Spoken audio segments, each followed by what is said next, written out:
ئێرە پێڵێن دەنووکی قاز. وڵا حەزەکەم ئەوم بۆ ڕوونکەیتەوە چۆنە لە ڕووی سەربازیەوە دەنووکی قاز مەبەستە چییە؟ دەنووکی قاز ئێستا تۆ سیرکە ینی ڕۆژ ئاوات لەگەڵ باکوور و باشوورت دوژمنە قوس سوڕاوەتەوە بە دەورت ئەنجا بەرگری لێرە چۆنەکرێت چۆن دابەشی ئەم هێزانە ئاکەی لەم لاوە وەکو بینی تیشسکەیە قیتار هەیە لە دواوە ینی کە ئێمە باسمان کردووە ئەوان ئامانجیان ئەو سکێشیانەوێتن چونکە ئەمە لە فاوە ئەبەسترێتەوە بە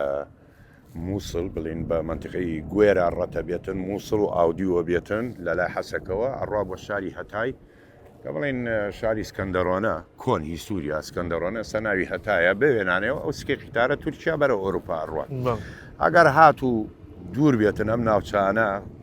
بڵین شکاینەوە لێرە ئەوان بیر لە زیاترەکەنەوە ئەو سکەی قیتارە بۆ